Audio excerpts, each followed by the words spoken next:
আসসালামু আলাইকুম। আজকে আপনাদের সাথে ছোট্ট একটা গল্প শেয়ার করব। সেটা হচ্ছে প্রথমেই শুরু করলাম আমাদের মাটির চুলা দিয়ে। এটা হচ্ছে শাশুড়ি আম্মা আমাদের জন্য ভাপা পিঠা বানাচ্ছিল।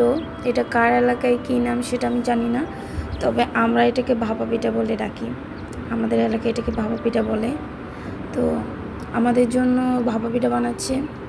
কি সুন্দর করে তার যে পাত্রটা, পিঠা বানানোর যে পাত্রটা কি পরিষ্কার পরিচ্ছন্ন এবং মাটির চুলায়, মানে দৃশ্যটা দেখার যেমন সুন্দর, তার মধ্যে খাবারের সব কিছুই হচ্ছে পরিষ্কার পরিচ্ছন্ন ছিল, খুব ভালো ছিল। ও সরি, আরেকটা কথা বলতে ভুলে গেছি, শাশুড়ি কিন্তু আমার না, শাশুড়ি হচ্ছে আমার বোনের। সো আমার বোনের শাশুড়ি আমার মাওই আম্মা, তার বাড়িতে আমরা বেড়াইতে গেছিলাম। তো তখন আমার বোন যখন এটা খেয়ে আমাকে ভিডিও করে পাঠাইছিল, তখন আমার কাছে খাওয়ার একটা লোভ চলে আসছিল। তখন আমি বলছিলাম, তো আমি যখন যাই ওদের বাসায়, আমার আপু আবার আমার মাওই আম্মাকে বলে যে আমি অনেক পছন্দ করছি। তো আমার মাওই আম্মা অনেক অসুস্থ মানুষ, আমার তালুই গিয়ে তাড়াতাড়ি করে চালের গুঁড়া করে আনছে, এবং আমার মাওই আম্মা আমরা চলে আসবো দেখে উনি অনেক সুন্দর করে পিঠাটা খুব তাড়াতাড়ি করে হচ্ছে আমাদের জন্য বানাচ্ছিল।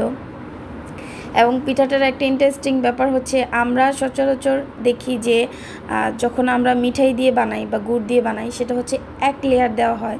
এখানে আমার মাওই আম্মা হচ্ছে 2 লেয়ার বানাচ্ছে।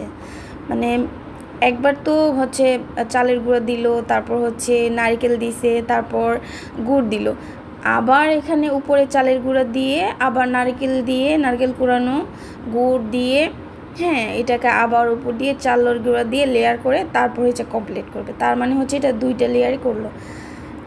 এটা দেখতে যতটা সুন্দর, দেখতে যতটা লোভনীয়, অসাধারণ, খেতে এটা এত টেস্টি ছিল, এত ইয়াম্মি ছিল, বলার বাহিরে। আপনি যদি না খান এটা বুঝতে পারবেন না। এটার হচ্ছে ফাইনাল লুকটা যখন দেখবেন, আসলেই বলবেন যে হ্যাঁ, এটা অনেক সুন্দর ছিল, অনেক লোভনীয় ছিল। তো আসলে হচ্ছে মানুষ অনেক কিছু পারে।